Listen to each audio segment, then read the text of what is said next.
দিয়ে গিয়েছেন। আমরা কিভাবে কৃষিকাজ করব এটাও শিখিয়ে দিয়ে গিয়েছেন। আমরা কিভাবে আমাদের পরিবার চালাবো এটাও আল্লাহর হাবিব সাল্লাল্লাহু আলাইহি সাল্লাম শিখিয়ে দিয়ে গিয়েছেন। কথা বলেন ঠিক কিনা? রাষ্ট্র কিভাবে পরিচালনা করতে হয় আল্লাহর হাবিব সাল্লাল্লাহু আলাইহি সাল্লাম রাষ্ট্র পরিচালনা করে আমাদেরকে দেখাই দিয়ে গিয়েছেন। নবীজি সাল্লাল্লাহু আলাইহি সাল্লাম চলে গিয়েছেন, এরপরে হযরত আবু বকর সিদ্দিক রাদিয়াল্লাহু তাআলা খেলাফত কায়েম রাখছেন। রাসূল সাল্লাল্লাহু আলাইহি সাল্লাম যেভাবে পরিচালনা করিয়েছেন, আবু বকর সিদ্দিক রাদিয়াল্লাহু তাআলা ডাকতে বললেন, রাসূল সাল্লাল্লাহু আলাইহি সাল্লামের জামানায় যে একটা ছাগলের রশি বা একটা বকরির রশি যে যাকাত দিয়েছে, তাকেও আমার খেলাফত কালেও যাকাত দিতে হবে। রাসূল সাল্লাল্লাহু আলাইহি সাল্লাম যেভাবে চালিয়ে গিয়েছেন আমি সেভাবে চালাবো। এরপর ওমর রাদিয়াল্লাহু তাআলা আনহু, আলী, উসমান রাদিয়াল্লাহু তাআলা আনহু খেলাফত চালিয়ে দেখাই দিয়ে গিয়েছেন, এইভাবে তোমরা রাষ্ট্রকে পরিচালনা করো। এইভাবে রাষ্ট্রকে পরিচালনা করলে তোমরা যে ইসলাম নামক শান্তির ছায়াতলে এসেছো, এই শান্তিটা তোমাদের মাঝে ফিরে আসবে। আমাদের নবী সাল্লাল্লাহু আলাইহি সাল্লাম অনেক আগে আমাদের থেকে বিদায় নিয়ে গেছেন। নবীজির দত্ত আমাদের কাছে নাই, আমরা তার ছত্র ছায়া পাই নাই, কিন্তু আল্লাহর হাবিব সাল্লাল্লাহু আলাইহি সাল্লাম একটা কথা বলে গেছেন, ইন্নামা ওয়ারাসাতুল আম্বিয়া, ইন্নামা ওয়ারাসাতুল আম্বিয়া।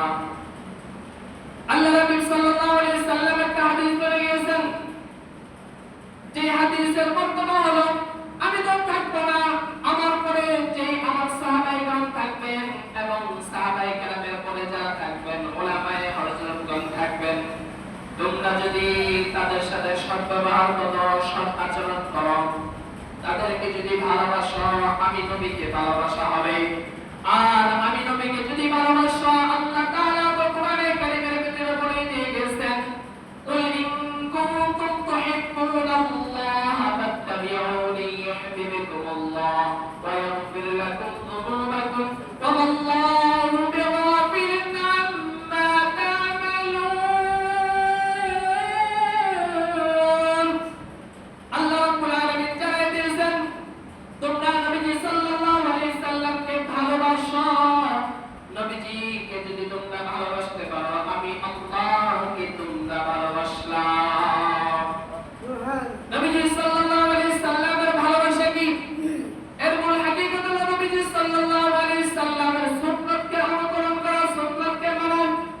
নবীজির সুন্নাত মানাই হলো নবীকে ভালোবাসা। নবীকে ভালোবাসলে আল্লাহকে ভালোবাসা হবে। এরপরে নবীজি সাল্লাল্লাহু আলাইহি সাল্লাম বলেছেন, উলামায়ে কেরাম হলো নবীগণের ওয়ারিস। নবীজি সাল্লাল্লাহু আলাইহি সাল্লাম যখন বিদায় এসে ভাষণ দিলেন, আবু বকর সিদ্দিক রাদিয়াল্লাহু তাআলা আনহু প্রস্তাব করলেন, নবীজি আমাদের মাঝে আর বেশি দিন থাকবে না, নবীজি 3 বছর কি করবেন? এরপরে নবীজি সাল্লাল্লাহু আলাইহি সাল্লাম উত্তর দিয়েছেন, তোমরা কোনটা আমাদের উপরে কি করবে? আমাদের উপরে তোমাদের প্রজন্ম পরে যারা আসবে তারা দিন প্রচার করবে। এইভাবে আজকের দিন পর্যন্ত দিনকে উলামায়ে কেরাম প্রসারিত করতেছে। আল্লাহ নবী সাল্লাল্লাহু আলাইহি সাল্লাম বলেন, আল মারউ মা মান আহাব্বা, যার সাথে যার মহব্বত তার সাথে তার কিয়ামত, যার সাথে যার মহব্বত তার সাথে তার কিয়ামত। আমরা যদি উলামায়ে কেরামের সাথে মহব্বতের সাথে চলি, আমাদের হাসর নাসর উলামায়ে কেরামদের কাতারেই হবে। কথা বলেন ঠিক কিনা? আমরা যদি উলামায়ে কেরামের সাথে বেয়াদবি করি, আমরা যদি উলামায়ে কেরামের সাথে কটূক্তিকরভাবে কথাবার্তা বলি, রাসূলের সাথে বেয়াদবি, রাসূলের সাথে বেয়াদবি হবে কি হবে না? কারণ নবী সাল্লাল্লাহু আলাইহি সাল্লাম তো এই পৃথিবীর জমিনে তার আসবে না, তার দায়িত্ব পালন করতেছে উলামায়ে কেরাম। আল উলামা ওয়ারাসাতুল আম্বিয়া, উলামায়ে কেরাম হলো নবীগণের ওয়ারিস। উলামায়ে কেরামকে মহব্বত করা হলে নবীকে মহব্বত করা হলো, আর নবীকে মহব্বত করা হলে স্বয়ং আল্লাহকে মহব্বত করা হলো। আমরা নবীজি সাল্লাল্লাহু আলাইহি সাল্লামকে এতটুকু ভালোবাসতে জানি না, যার কারণে উলামায়ে কেরামের প্রতি আমাদের একটা বজ্জত চলে আসছে। তাদের সাথে আমরা মিশতে ভালোবাসি না, তাদের কোনটা দোষ আছে এটা নিয়ে খোঁজাখুঁজি করি। কথা বলেন ঠিক কিনা? সম্মানিত হাজিরিন, চলেন যাই সাহাবায়ে কেরাম নবীকে কি রকম ভালোবাসতেন, আমাদেরকেও আজকে প্রজন্ম হাক্কানি উলামায়ে কেরামদের সাথে এরকম ভালোবাসা রাখা দরকার। কি রকম ভালোবাসেন সাহাবায়ে কেরাম আজমাইন? হযরত ওমর রাদিয়াল্লাহু তাআলা আনহু এবং আল্লাহর হাবিব সাল্লাল্লাহু আলাইহি সাল্লাম এক রাস্তা দিয়ে ভ্রমণ করতেছেন, যাইতেছেন। নবীজি সাল্লাল্লাহু আলাইহি সাল্লামের কাছে এক ইহুদি তার কাছে আমানত রাখছিল, কিন্তু নবীজি সাল্লাল্লাহু আলাইহি সাল্লাম তাকে সঠিকভাবে বুঝিয়ে দিয়েছেন। কিন্তু নবীজি সাল্লাল্লাহু আলাইহি সাল্লামের কাছে আয়েশা আবার দাবি করতেছেন, এই আব্দুল্লাহর বেটা মুহাম্মদ, আমি তোমার কাছে যে 10 দিরহাম আমানত রাখছিলাম এটা আমাকে ফিরিয়ে দাও। নবীজি সাল্লাল্লাহু আলাইহি সাল্লাম বলেন, আমি তো তোমাকে 10 দিরহাম ফিরিয়ে দিয়েছি। না, তুমি আমাকে 10 দিরহাম ফিরিয়ে দাও নাই। এই কথা বলিয়া যখন নবীজি সাল্লাল্লাহু আলাইহি সাল্লাম হাঁটতেছিলেন, ওই ইহুদি আল্লাহর হাবিব সাল্লাল্লাহু আলাইহি সাল্লামের পিছ থেকে কলারটা এমন ভাবে চাইপা ধরছেন, নবীজি সাল্লাল্লাহু আলাইহি সাল্লাম মাটিতে পড়ে গেছে। এমন ভাবে টাইনা ধরছে, গলার ভিতরে দাগ হয়ে গেছে, নবীজি সাল্লাল্লাহু আলাইহি সাল্লাম মাটির ভিতরে পড়ে গেছেন। ওমর রাদিয়াল্লাহু তাআলা আনহু ডাক দিয়ে বলেন, ও ইহুদির বাচ্চা, আমি আমার জীবনের চাইতে, আমার পরিবার পরিজনদের চাইতে যেই মানুষটাকে সবচাইতে বেশি ভালোবাসি, ওই মানুষটার গায়ে তুই হাত দিয়েছস, তোর কল্যাণে আজকে আমি গর্দান থেকে আলাদা করে ফেলব। নবীজি সাল্লাল্লাহু আলাইহি সাল্লাম ডাকে বলেন, শান্ত হও। সে আমার কাছে একটা জিনিস আমানত রাখছিল, সেই জিনিসটা চাইতেছে। এটা তো তোমার সাথে কোনো মুআমেলা না, এটা তো আমার সাথে মুআমেলা। নবীজি সাল্লাল্লাহু আলাইহি সাল্লামকে আঘাত করার পর নবীজি সাল্লাল্লাহু আলাইহি সাল্লাম কিছুই বলেন নাই। হযরত ওমর রাদিয়াল্লাহু তাআলা আনহু ওই ইহুদিকে এমন ভাবে শাসাইছে, নবীজি সাল্লাল্লাহু আলাইহি সাল্লাম বলেন, তুমি খামোশ হয়ে যাও, তুমি খামোশ হয়ে যাও। নবীজি সাল্লাল্লাহু আলাইহি সাল্লামের কথা ওমর রাদিয়াল্লাহু তাআলা আনহু প্রত্যাখ্যান করতে পারেন নাই, তিনি চুপ হয়ে গিয়েছেন। আরবের ভিতরে সবচাইতে সাহসী এবং সুদৃষ্ট পুরুষ ছিলেন হযরত ওমর রাদিয়াল্লাহু তাআলা আনহু।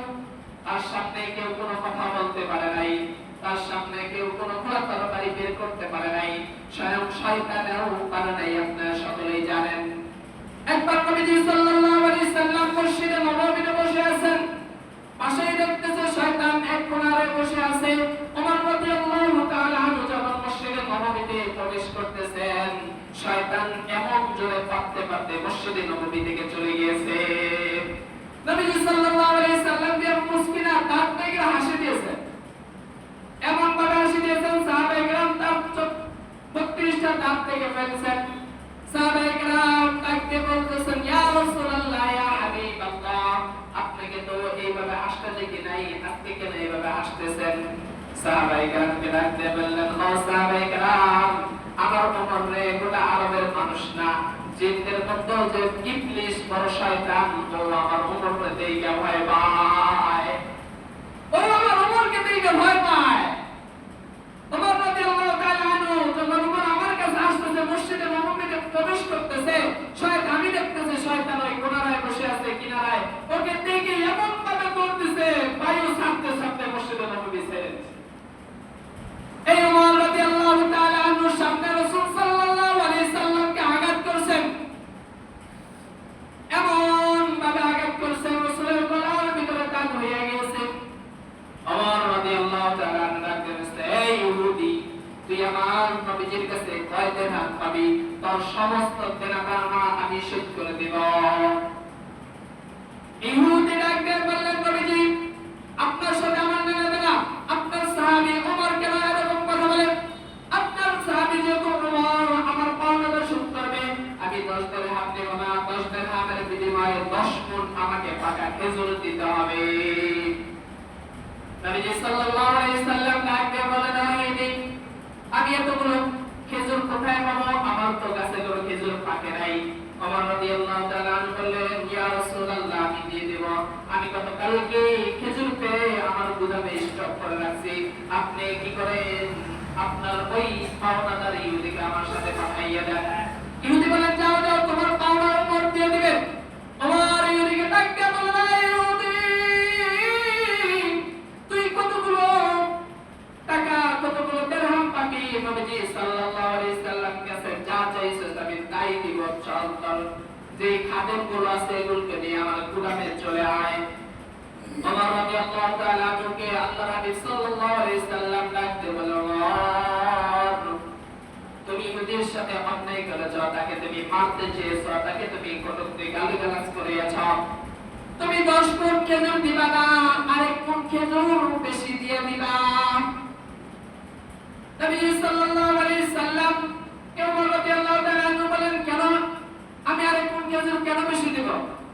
আপনারা সাধারণভাবে বুঝেন আপনার কাছে যে 10 টাকা চায় আপনি তার সাথে বিরক্তিকর ব্যবহার করলেন, তবে যদি আরো 2 টাকা বেশি চান আপনি দিবেন? দিবেন? আমি আপনাকে গোমরাই করব।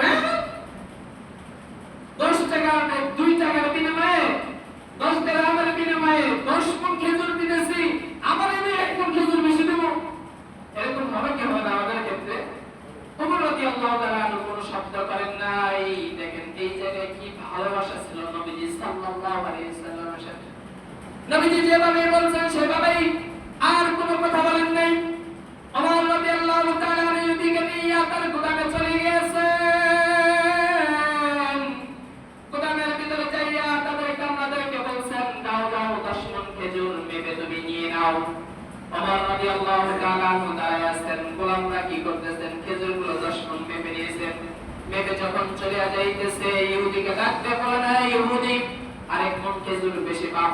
আমার রাসূল বলেন তোকে ধমক দেওয়ার কারণে, তোকে হত্যা করার ইচ্ছা করার কারণে এর বিনিময়ে আমাকে 1 মণ খেজুর বেশি দিতে বলছেন।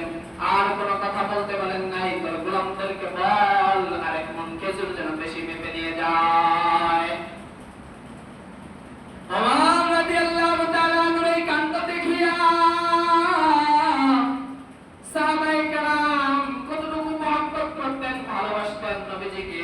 ওমরের এই কাণ্ড দেখিয়া ইহুদি ডাক দিয়ে বললেন ভাই ওমর, যেই একটু সামান্য আমাকে হত্যা করতে চাইছো, একটা বকা দিয়েছো, এই জন্য তোমার নবীজি বলছেন 1 মণ খেজুর বেশি দিতে।